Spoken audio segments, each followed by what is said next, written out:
It's a sad. But you've got really just time. And we are live. He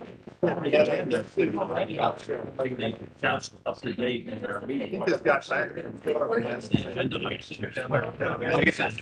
He just said the microphones are on. Your mic's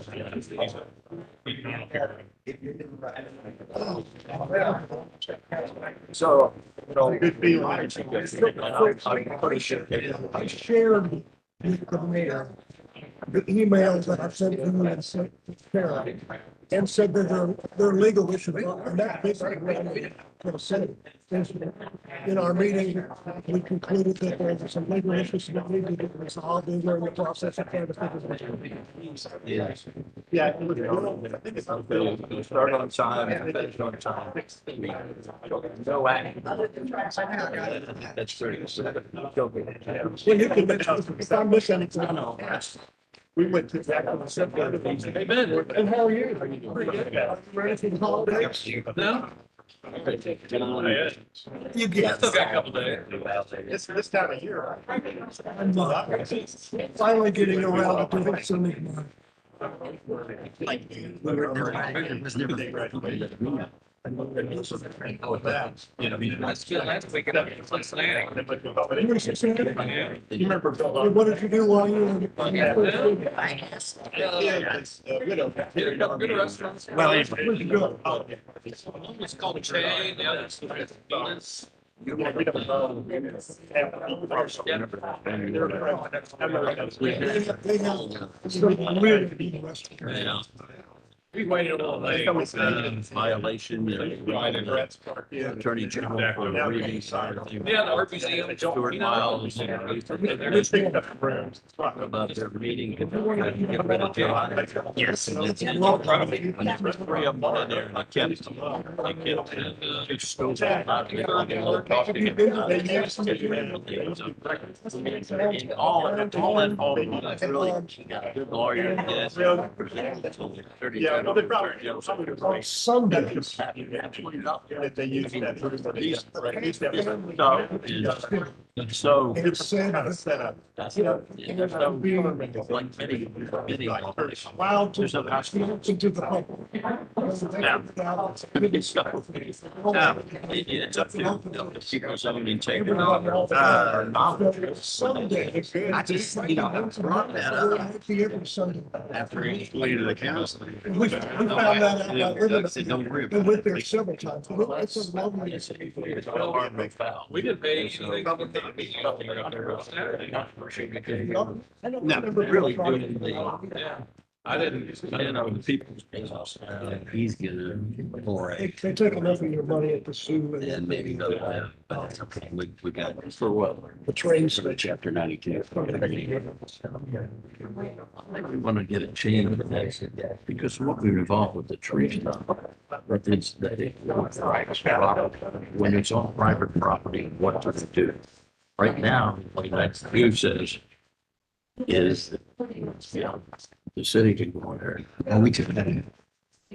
Okay. Took that out last time. I mean, all right, I have, Because we, right. We did because it's in the minutes. we changed it. Chief and. Okay.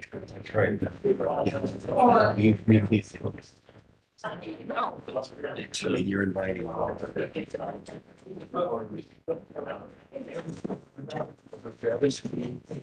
Mr. Gibson.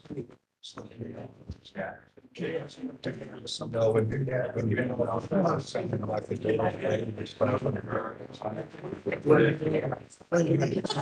So, and we can do that. Can't be long. No, I'm sure I did. Okay, good.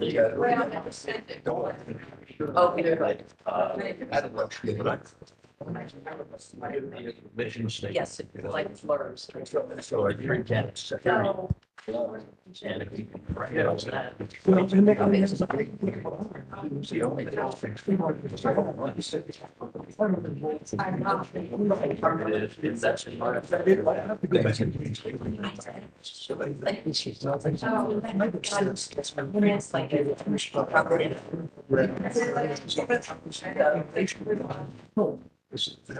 Yes. Okay, everyone. It's just a little after 7, and I'll go ahead and call to order the City Council regular meeting, City of Prospect, Kentucky, for Monday, December 18, 2023. To start our meeting off, I want to welcome to our meeting members of the Isaac Shelby chapter of the Sons of the American Revolution. Joining us this evening are the chapter president, John Doss, and Vice President Chris Canaan, and Secretary Scott Giltner, Treasurer Reed Martin, Registrar John Canaan, resident of the Estates of Hunting Creek, and members Melvin Rowe and Richard Spencer and Pat McMurtry. Did I say that right? McMurtry? Oh. And Randy Lane. Thank you all for being here. So on behalf of Prospect citizens, I extend our deep appreciation to the SAR for the significant contribution it has made to the city of Prospect. In deepening our appreciation for the service and sacrifice of the courageous soldiers who fought in the Revolution. The Sons of the American Revolution's Flag Day celebration in Cali Park was a remarkable gift to the city. And the SAR's service as the honor guard during the city's 4th of July celebration and during the city's Veterans Day event added luster, dignity, and meaning to those events. Because of the chapter's significant service to the city, it is my honor to proclaim December 18, 2023 to be Sons of the American Revolution Day in the city of Prospect and to present to President John Doss this framed proclamation.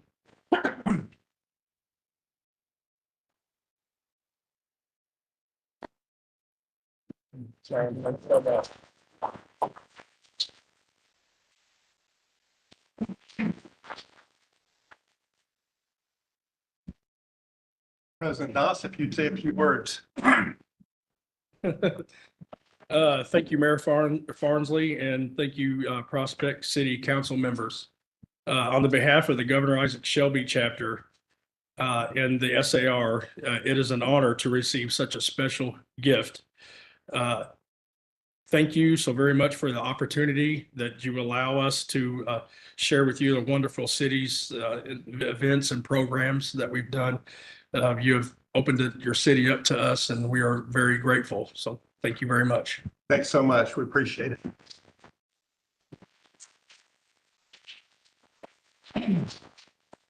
And you all are welcome to stay for as little or as long as you would like.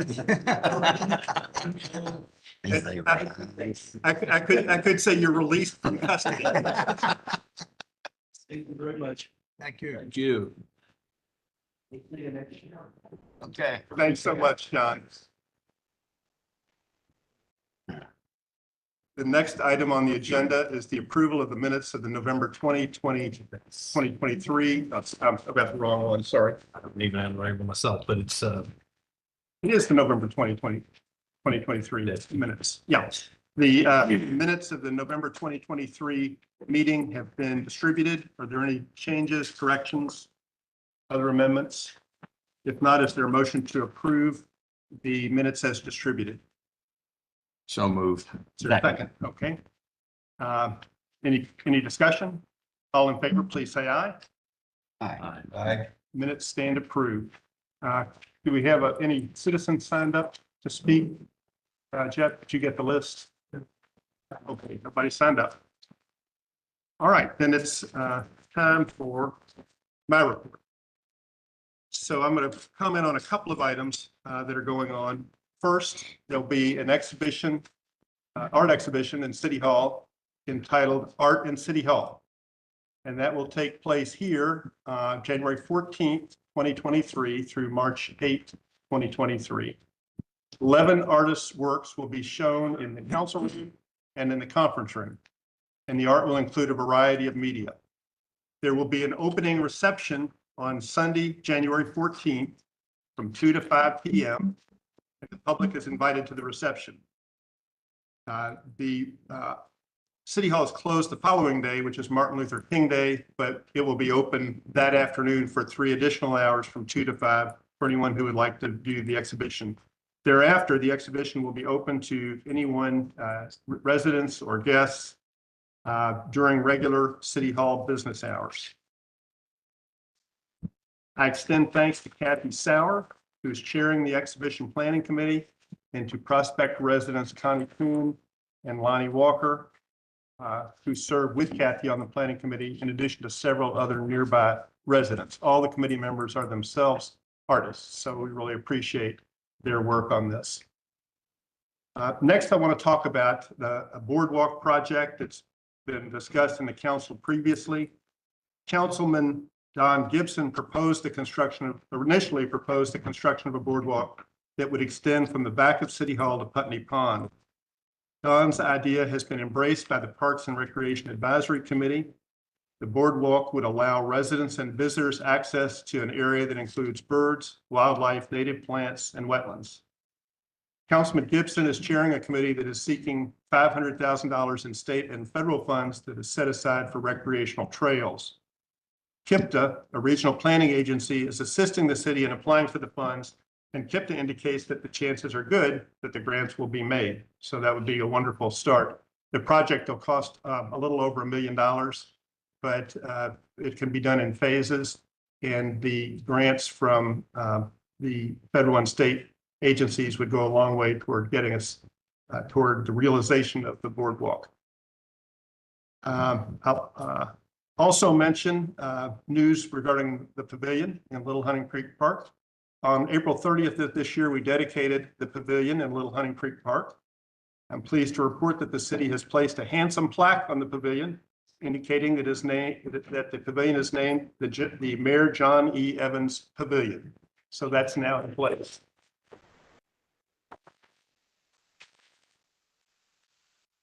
A brief note about Toys for Tots. The generosity of Prospect's residents was on full display as we filled 6 collection boxes for toys, and those are the large collection boxes with toys for children in need. Special thanks to Marine Corps veteran and Hunting Creek resident John Bishop for leading this successful effort. Be on the lookout for in November and December of 2024 when Toys for Tots returns. Next, I'll note that Ron has completed work on the 2024 Prospect calendars, and I think he may have given each council member this evening a copy of that calendar. Calendar features art by Prospect residents and is available to be picked up at City Hall. With regard to the LDG ongoing dispute we have with LDG, the Kentucky Court of Appeals has denied LDG's motion to dismiss the city's appeal of the Metro Council decision granting the zoning necessary for the LDG project to go forward. And what that means, the dismissal of the motion to dismiss the appeal simply means that the appeal will go forward, and then that appeal will be decided upon its merits. So that's a good step for us, for the city of Prospect. The mediation has been set for February 14 and 15 to see if the parties, including City of Prospect, the City of Louisville, the Metro Council, and LDG might be able to reach a resolution to resolve their differences. Next, I want to talk about the Beach Craig Mile Award. In 1990, the city established the Craig Mile Public Service Award to recognize outstanding public service to the city. And the plaque, which hangs here in City Hall, says that the award is named in honor of Beach Craig Mile for his service as citizen, mayor, and council member through many tireless years of dedication to Prospect before, during, and after the incorporation of Prospect in 1974. So the award has been made over the years to a variety of citizens who really comprise a who's who of Prospect.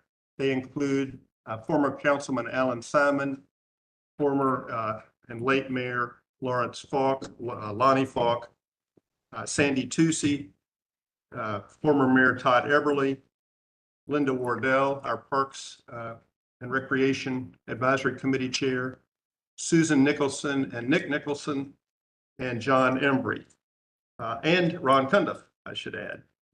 So I've asked Todd Everly and Linda Wardell and John Embry to serve as an advisory committee to assist in selecting a candidate worthy of this award. So I'm pleased to announce this evening that the committee has unanimously endorsed my selection for the 2023 Craig Mile Public Service Award. And the recipient of this year's award is Prospect Police Chief Jeff Sherrard.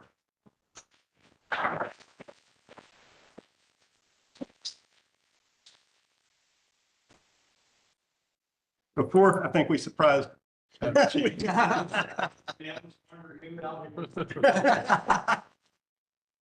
So before, well, it's well deserved. Before his retirement from LMPD, Jeff held numerous leadership positions within the department, including LMPD's involvement in visits to the city by Queen Elizabeth and by Presidents Clinton, Bush, and Obama. And I think the presidential visit to the city, as I recall, was about 250 officers would be involved in putting that together. So leading that was quite an undertaking. And there's some handsome pictures in Jeff's office of him with President Bush and him with President Clinton and also President Obama. Is there one? Don't have that. Okay. Okay. Couldn't be no selfies. He also, Jeff also served with other officers from across the country in providing security at the 2009 inauguration of President Obama. 11 years ago, Jeff became the chief of Prospect's Police Department. He's transformed the department and has led it to become the highly professional and effective department it is today. I work with Jeff daily, and I can attest to his strong and effective leadership. We are indeed fortunate to have Jeff as our police chief. And Jeff joins that veritable list of previous recipients. I've asked a few people to make some remarks this evening. One of those was Todd Everly, and Todd has family commitments and wasn't able to be here, but he sends his best regards and congratulations, Jeff. Loretta Ertl, however, is here. So Loretta, if you would step up, we would appreciate it.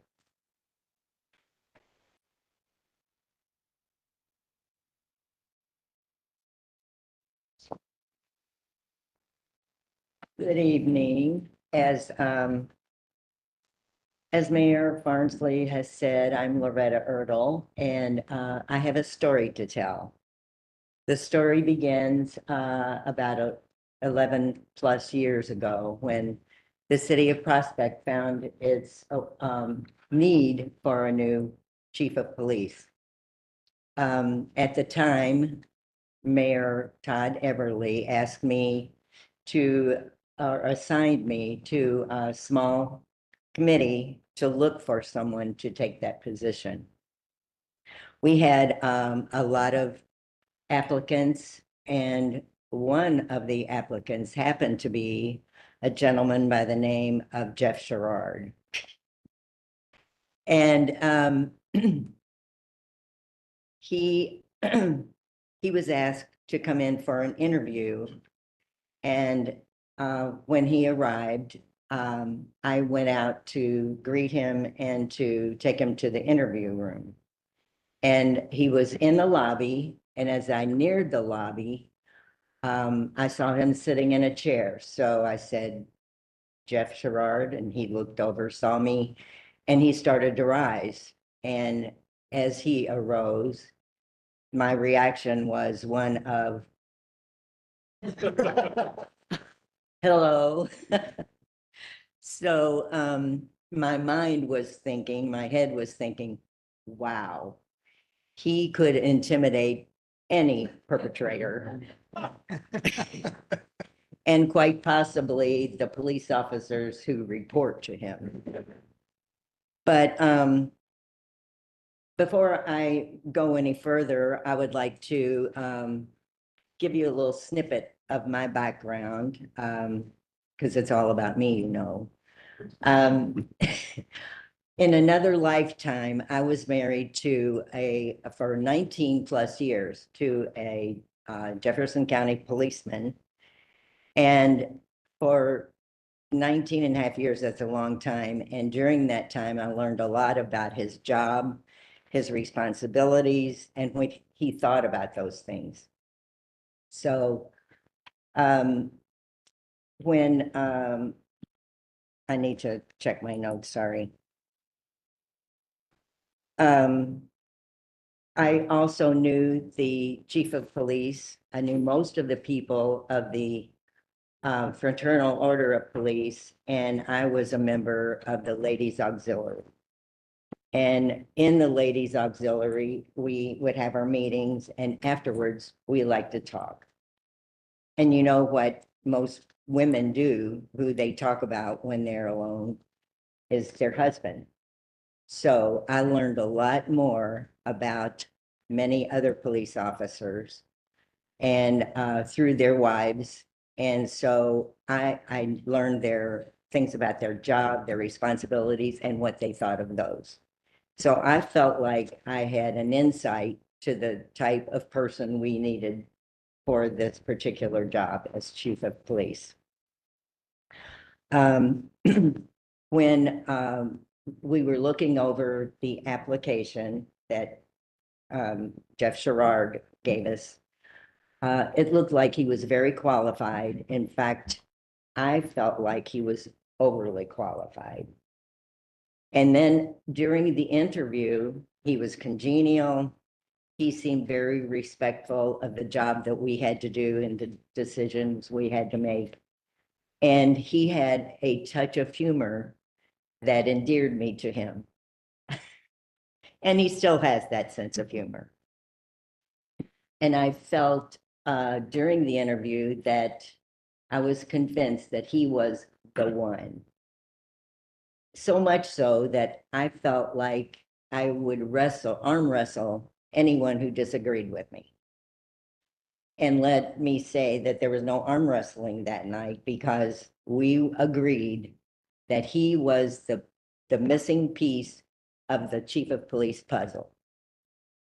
Then the bottom line of my story is one thing only, and that is when I was on several committees and boards for the city of Prospect, and as well as being on the city council.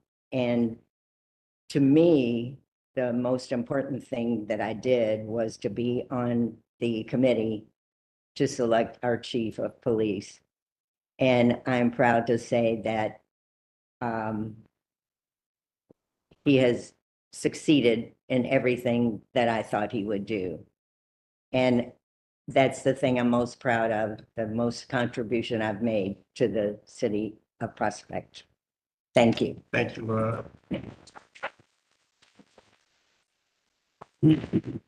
I wasn't very fair to John Evans. I didn't give him much notice, but I've asked him if he would make a few comments also. Is this on? Yeah. Yes.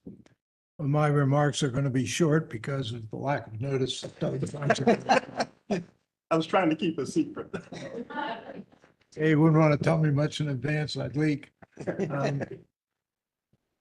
I was mayor for almost 10 years, and during all of that 10 years, Jeff was our police chief. And it was something I never needed to worry about at all. We had one or two things that came along that we had to take care of, but that wasn't anything to do with either Jeff or me, just something we had to do. I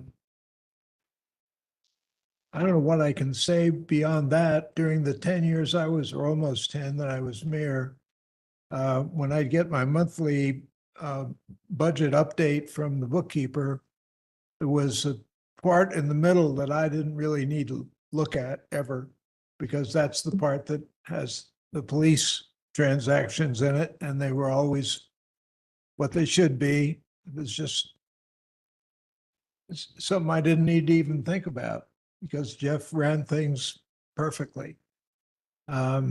It's his doing that our police force today, and as far back as I can go, it's his doing that our force is what it is.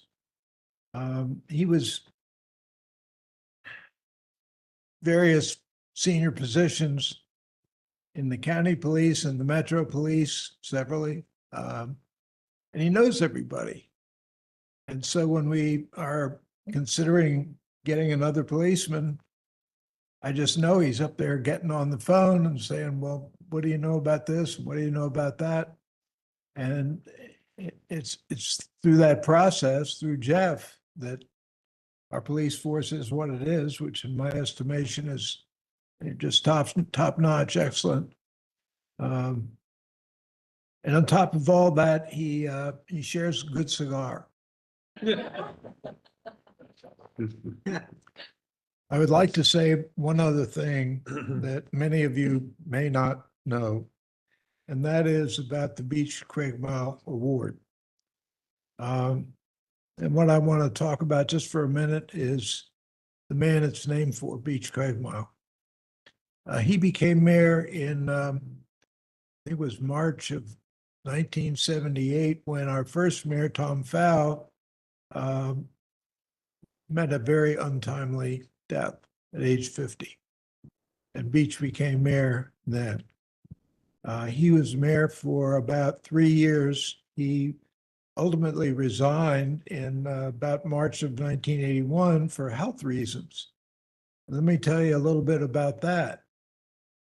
In those days, we did not have the equivalent of a John Carter. We didn't have the equivalent of a Ron Cundiff. Doug can tell you this. Anybody who's tried to run the city can tell you this. If you don't have those kind of people on your staff, you're really in trouble. Beach did everything himself. And that's what threw his blood pressure through the roof and ultimately caused him to resign. He was a wonderful man. He was kind of like a father figure. He didn't laugh, he chuckled. I miss him. So I think it's a great honor to anybody to receive the award named for Beach. That's all I want to say. Thanks. Thanks, John. And John Embry, have you got, could you say a few words? That's, I gave you even less notice. Sorry about that. Yeah, this was the notice I got.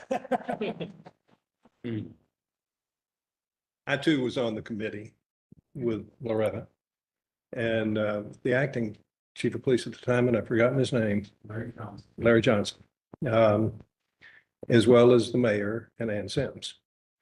And we went through a number of applicants.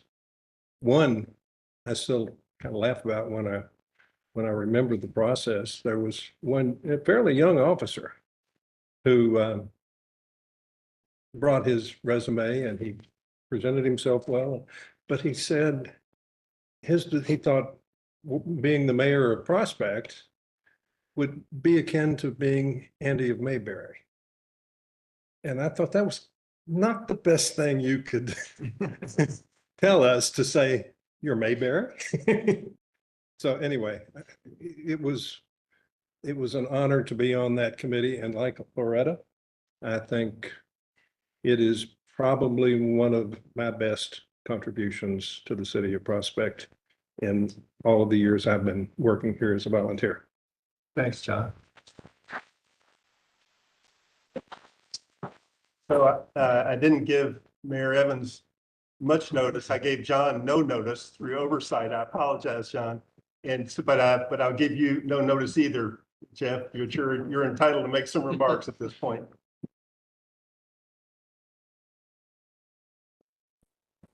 The uniform. I actually did have a tie on earlier today, but I got a stain on it, so. First of all, I've just totally blindsided by this. This is not something that I ever would have expected. And I'm truly honored by having this distinction. Thank you all so very much for thinking this highly of me. Thank you for all the kind words. It has been a terrific place to work. It's, I guess it's easy to be recognized when you like what you're doing and you like the people that you work with. And even the last 12 years, everybody's been so gracious to me. All of the council, they've all treated me well. Mayor Evans for so many years, Mayor Farnsley now, and Todd Eberly before them. And it's just been wonderful. And again, thank you all for the recognition. I truly appreciate it. And let's keep moving forward. Thanks.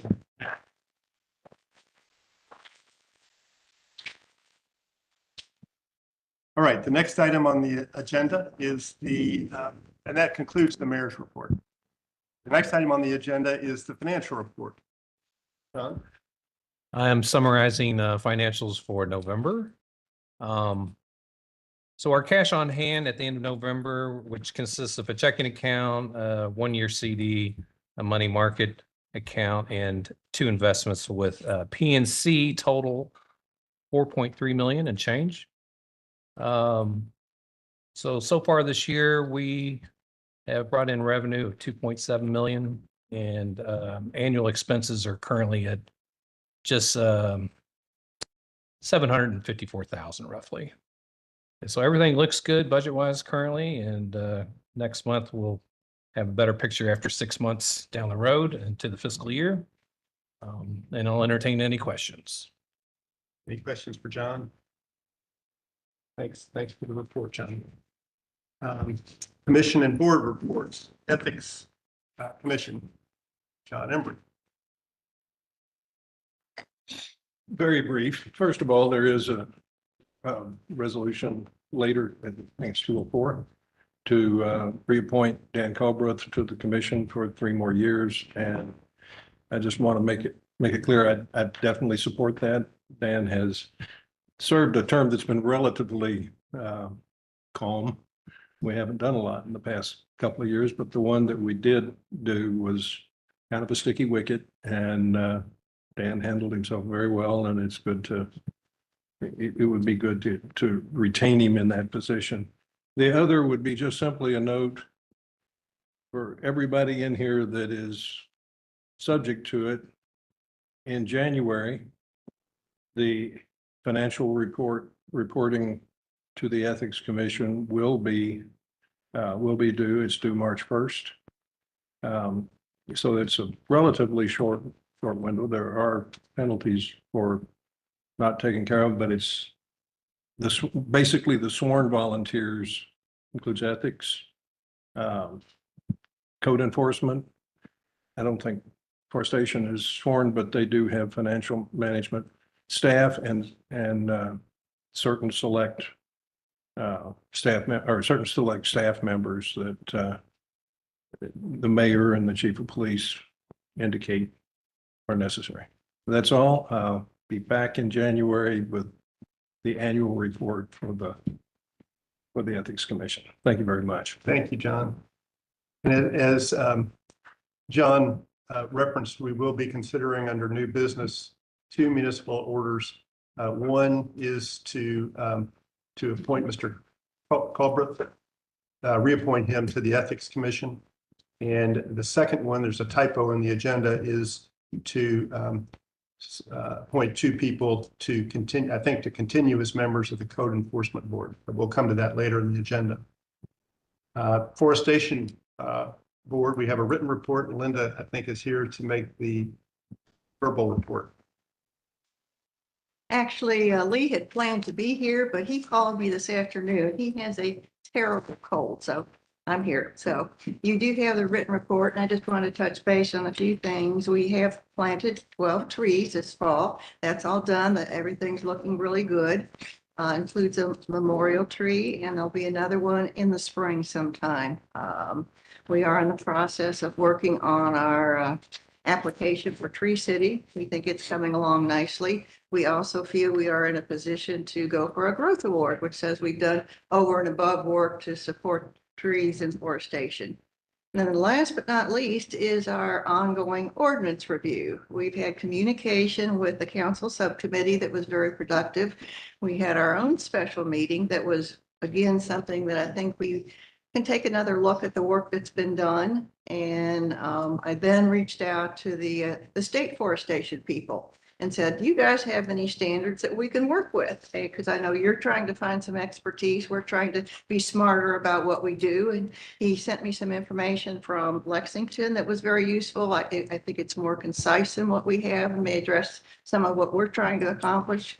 He just sent me some new information from Chicago, but what I think could be the most interesting is the National Arbor Day Foundation itself has just received grant money to develop templates to help communities create an ordinance. So I'm not sure when that's going to be ready. I tried to get a date, but I don't have one. So if there's any other questions, but that's pretty much what we've been up to.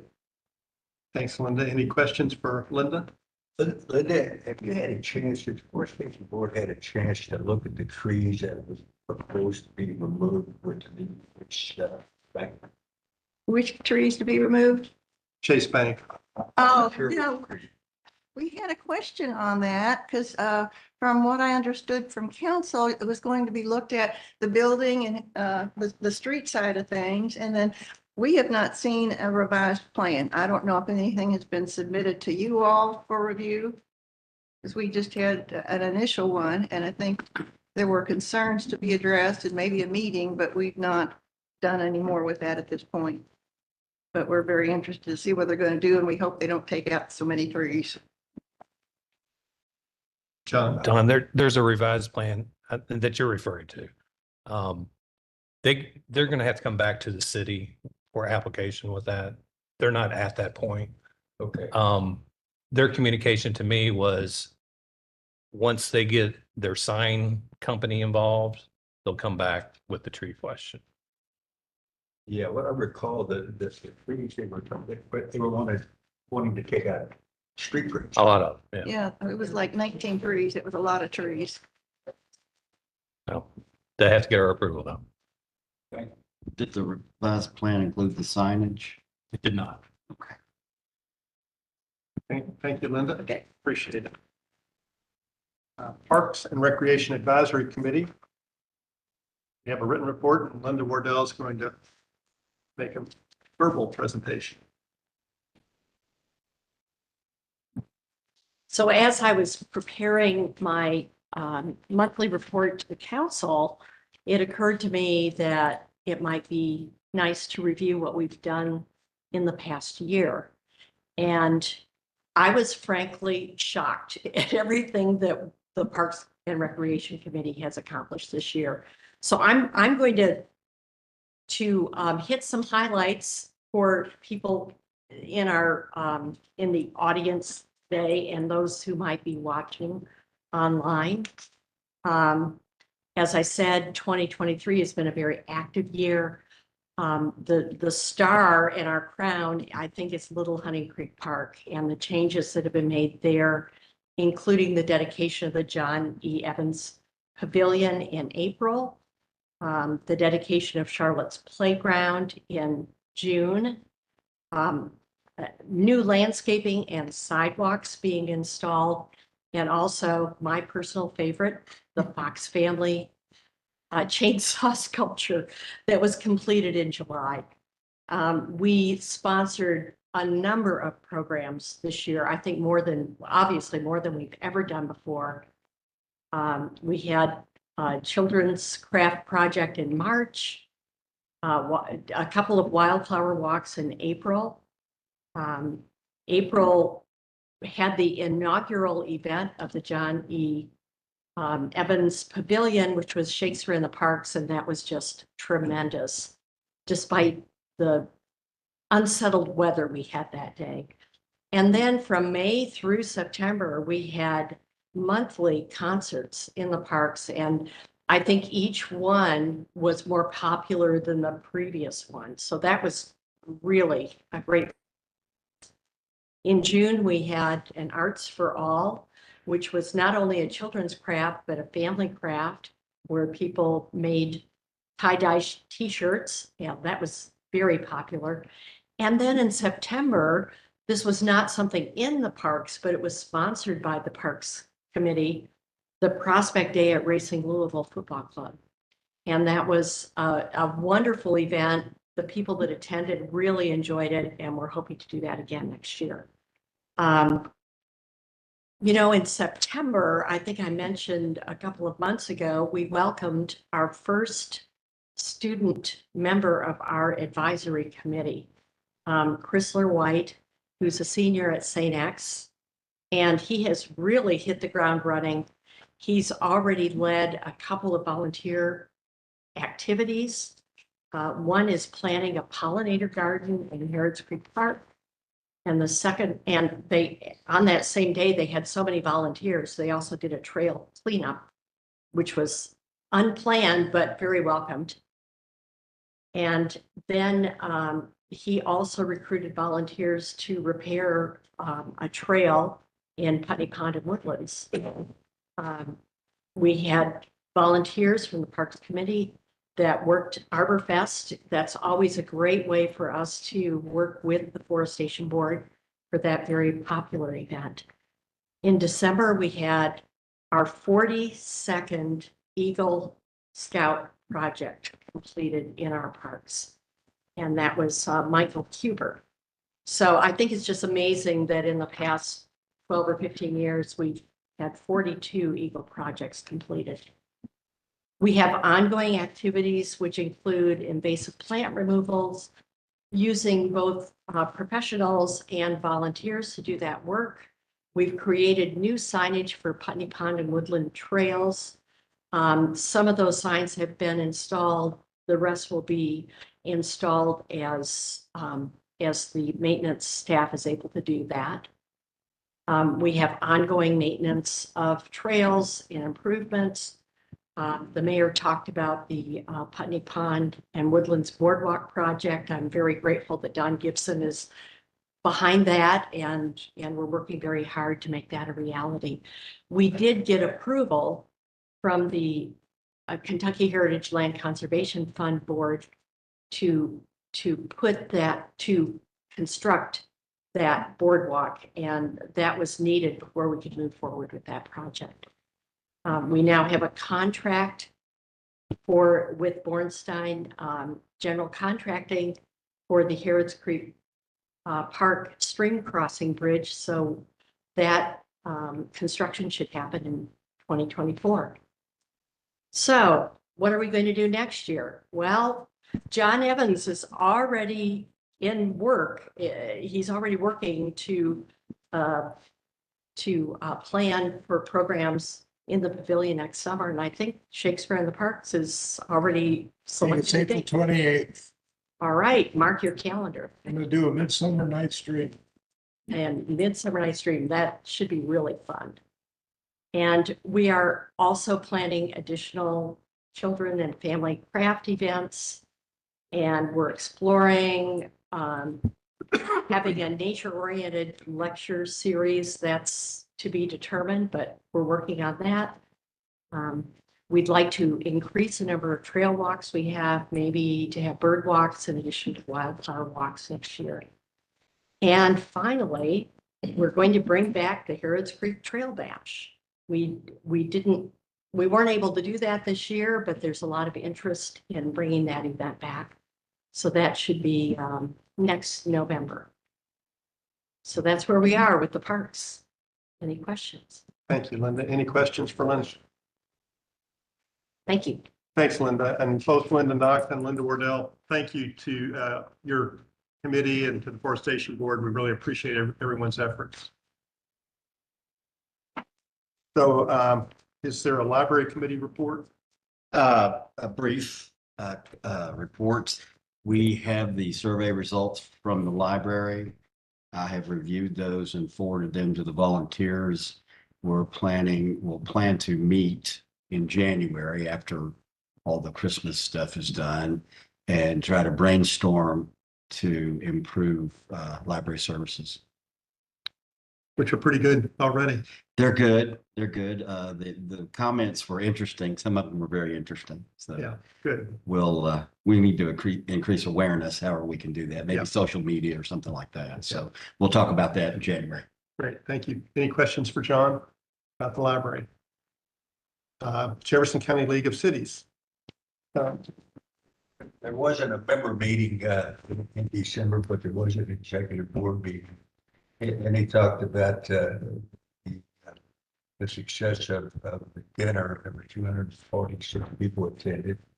Mostly broke even on the cost. It cost them $16,000 and it mostly broke even on it. Talked about how they can add more value to the mayors in the cities.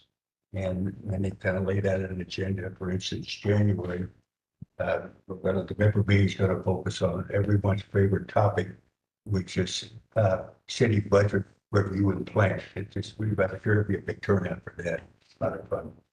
And we'll talk about that after that happens next month. Thanks, Don. I've been going to the meetings recently with Don. I had not gone for the first 6 months or so that I was mayor, and I really appreciated the opportunity to go and really appreciate you being there all the way along, Don. Thank you. It's a good organization and helpful to us. Any questions for Don? Okay. The Council Committee for Reviewing and Reconciling Proposed Versions of the Forestation Ordinance. Is there a report, Frank or David or Sarah? So we met on December 1st and Frank and myself and Sarah. And we had a couple of the forestry board members present. And we had several citizens that were present for the meeting. And we discussed their proposed changes and we had a frank discussion about some of our concerns and questions about it. And out of the meeting, the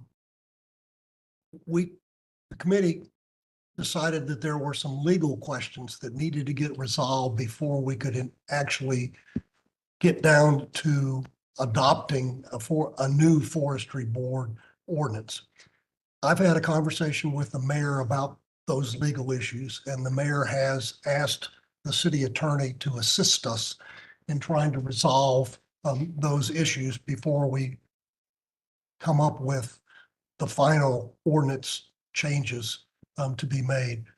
I would anticipate that we will have a meeting sometime after the holidays to renew our discussion with the forestry board and them coming up. And I was very encouraged with what Linda said tonight about them reaching out to get some ideas from some other places too, because we certainly don't need to reinvent the wheel, but there are questions that need to get resolved. And as we found out in working on the nuisance ordinance and redrafting that, whenever you have a comprehensive ordinance like the forestry board ordinance, you really need to look at it from a holistic standpoint rather than just individual kind of aspects to it. So us reviewing it all and coming up with a consensus that works for the whole city is kind of what we're looking to try to do. And hopefully we'll be back and report more positive things. No action was taken at that meeting.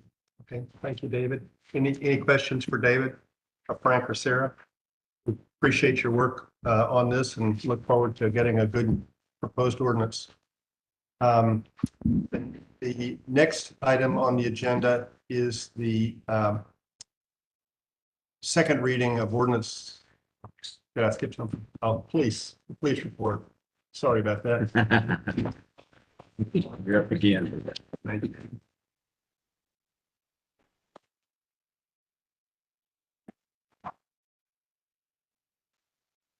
Okay, fortunately, another fairly quiet month. House checks were double from the same period of time last year, so everybody's leaving town again.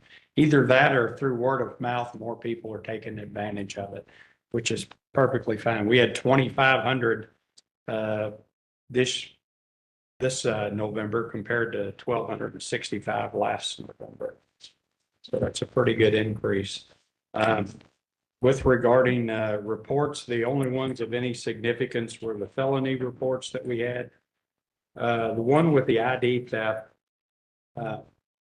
was someone attempted to open an account and attempted to take about $3,500 out of an account. The banks caught it. And then they found out where they later did open something else. So there were 2 attempts made. They never actually got any money from them. But the banks caught it, which is the way most people find out that the thing happened to begin with. So in that one, it turned out fairly well. Another one that's listed as theft by deception. That one was a little strange. I've never seen one like this before. This started out as a legitimate transaction through Amazon. It was only a $15 transaction. And then the person that makes the transaction later gets a call from someone that has identified themselves from Amazon. And they need further information and things like that. And it was an elderly lady, took advantage of her. And before you know it, she's buying Bitcoin at a store to the tune of, I'll just say many, many thousands of dollars. So in the process of trying to get her money back, through her bank. We'll see how that one goes. Let's see. A theft from McDonald's, first day employee who had previously worked at a McDonald's elsewhere, takes $1,200 from them on their very first day at work. I mean, who lets them work the register on day one? But that's neither here nor there. But I guess if, it's hard to get somebody to work now. And so if you've got somebody that has experience, they let them up to the register and they pocketed $1,200 on their first day. So I guess it does pay more than minimum wage. But you got it. Well, we know who it is and we've taken a warrant or whatever. So they may keep them an hour or 2 in jail for that. No, no bitterness there. There's that personality that you were talking about. Let's see, another theft from a residence. Somebody had a cleaning crew and they just stole a bridal set, left it on the counter, and they came in and took that. That's it with regards to the reports. The flock poles and the cameras have been installed at all locations.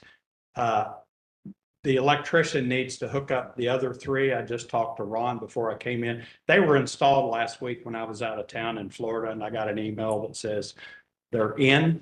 The one here at Fox Harbor is solar powered, so that one should be up and running.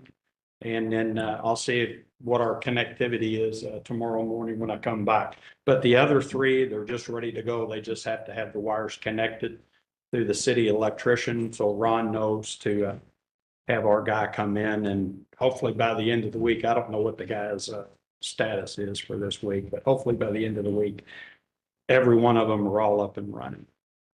And here's the bad news is Rick Wilson is going to resign at the end of the month. So he's decided that he's going to go on to retirement for good.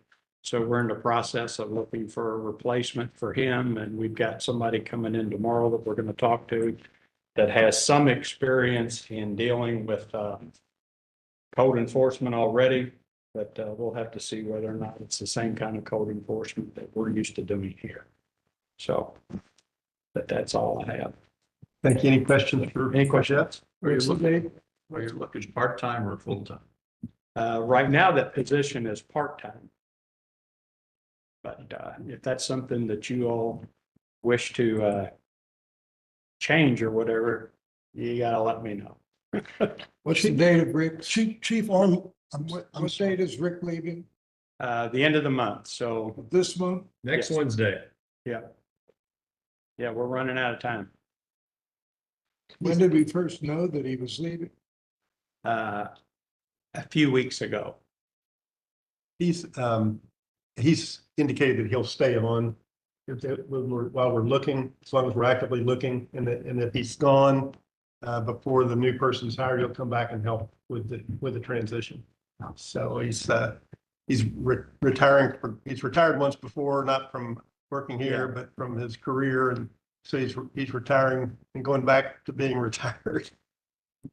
Chief, He indicated to me he doesn't want to get another W-2 in 24. 1099. Got 99 in 20, in 24. so social media reported that, the, at Bridgepoint, one of the toy soldiers was absconded with. Have you heard anything about that or know anything Not a about thing. that? Again, I was gone all week and You I might- didn't see anything. I checked, email, while I was gone. I A- didn't ask see any about that report of because that. social media reported that, and then when we drove by, they said it was Sunday night that it had been taken. And when we drove by there, there was only one there, and now that one is gone, and they've got two little blow-up snowmen there. And I don't know the truth of it. You can't trust social media. but- Certainly would have If- anticipated a phone call. Well, from I them would this hope morning. that that's the case, and if it is, Yeah. I hope he. will I look at- think it was maybe Sunday a A week ago. Yeah, Oh, a okay. week ago Sunday, Yeah. yeah. Okay, any other questions for Jeff? Thanks, Jeff. Thanks. Now, we'll turn to the second reading of the proposed nuisance ordinance. Is there a motion to give the proposed ordinance a second reading and approve the proposed ordinance? I have a motion to delete one section of it. I'm in favor of us going ahead and voting on the balance of it. But on page 10, section S, dealing with trees and shrubs, deals with some of the issues that Frank and Sarah and I and the forestry board has been looking at in terms of what can be done in terms of street trees and private trees affecting the public areas. And until we get clarity on that, we just assume not, at least Frank and I would just assume not have that section in it. And it also makes sense that this section should parrot whatever we do in the forestry board and vice versa. So my motion would be that we eliminate that and proceed with the second reading and adoption of the remaining portions. Okay, and that is in section S. 92.03 and subsection S. S, yes. Yes. So do we have coverage of that in the existing code? We do, and we've changed the height requirements with some of our discussions we've had on. My question is, if we do away with this, do we have governance for the 13 feet, and the 7 feet in the code still? Yes, yeah, you do it in the first place, but I'll second that. Is So we it can have in- discussion. Okay. Is it in forestation ordinance? Or where is it? Yes. Yes, there is. It's in the current forestation. It's Isn't 7 that correct, Linda? There is in the forestation. It's 7 feet and 13.6, correct? Yeah. The motion by David Holmes is to, is to amend the proposed forestation ordinance, No, nuisance ordinance. nuisance ordinance, I'm sorry, by deleting section S, which appears on page 10 of 16. Frank has seconded that motion. John had a question. Are there other questions or discussion about the motion? Yeah, I'd like to make a comment. We've beat this to death, and with Linda and Lee also. The question really on the table is, to what extent do we have authority, we, the city, have authority over private property and dangers on private property? The way this is constructed right now, any employee of the city can come up and say that tree in your backyard could fall on your neighbor's driveway and kill a kid or hurt a kid or something, the way it's written. And I don't think that's the intent of the council. The council, from my perspective, we're responsible for protecting the public and not get involved in intramural issues between people who don't like that tree may fall on their yard and that type of thing. But I don't think these words reflect that intent. And therefore, the same goes for what's in the forestation board, as David said. So trying to sort those words through is the difficulty at this point. Okay, thank you, Frank. But I don't know. I have to ask Chris whether we can take out a section without having another first reading or second reading. Yes, you can always delete. Okay, You are always. okay, thank you. Is there further discussion on the motion to amend? Well, I agree that we shouldn't be entering property. Now, if that's implied in this section, it needs to come out, but I thought we deleted something last meeting as well on entering property. That was We another- discussed it, but the words never ended up in here where this would apply to public property. Whereas there's danger to the public or a public tree that's whatever without My main concern is the clearance, the 13 feet 6 and the 7 feet where it would be approaching the street as sidewalk. So well, that would if that's in the other, if that's It's in the covered in the fourth ordinance. well, it is, but it's also if it's a city tree, whether you call it a street tree or whatever tree, Public street. a public tree, then it's the city's responsibility to meet those guidelines. So, I mean, the 13.6 is a federal height requirement. It's a height of a semi truck, the legal height of a semi truck. Further discussion or questions? Are we ready to vote on the motion to amend? I'll ask for a roll call vote. Frank, Yes. John Yes. Clark, David Holmes, Yes. John Evans. Yes. Don Gibson, Yes. Sarah Hunt. Okay, that amendment is approved 6-0. Is there further discussion of the nuisance ordinance as amended? Yes. Okay, We John, haven't had any discussion yet. correct, that's right. Okay, well, it's not further discussion, it's just discussion. Is there discussion about the ordinance? Yes. I want to first say that I'm aware that 4 of our council have worked for months on doing a rewrite of our nuisance ordinance, which is before us for a vote. And it goes without saying, I hope that I respect them. And I have no criticism of any of that. I do think it would have been better if they hadn't had 4, because that gets kind of sticky in open meetings terminology, but let's get past that. My problem with this is not with, let's see, this is 15 pages long. It ends on page 16.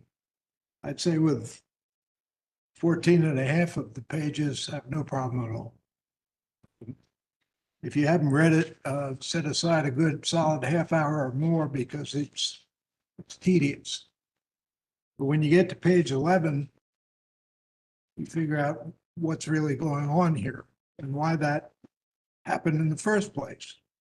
And that's because at least a year ago, maybe a year and a half ago, we cited Mrs. McGrail for maintaining a nuisance in her front yard, what she calls her garden, and what I call a real eyesore. Rick Wilson, our code enforcement guy, went over and looked at it. He and Chief Gerard and I put our heads together. We decided that yes, it was a nuisance.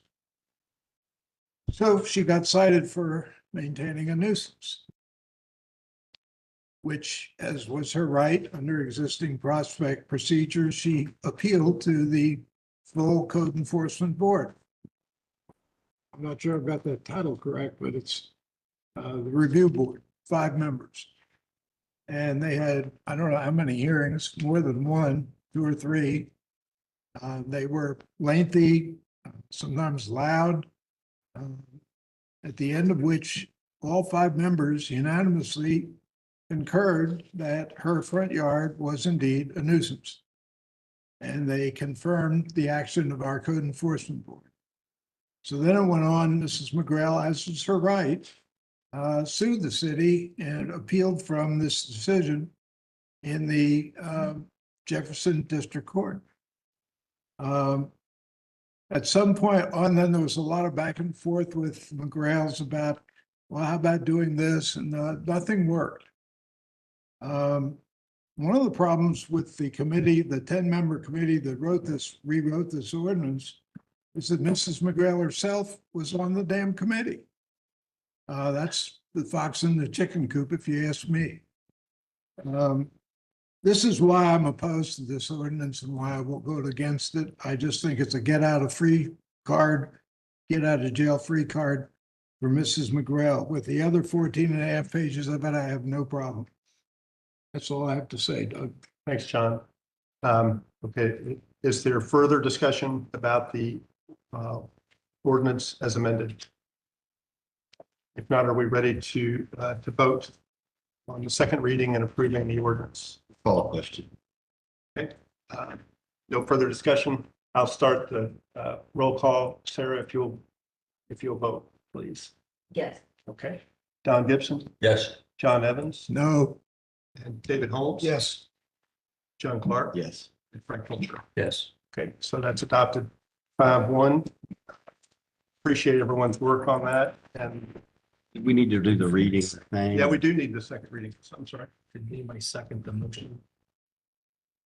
The initial motion, We There made a wasn't. motion to amend before we did that. Yeah.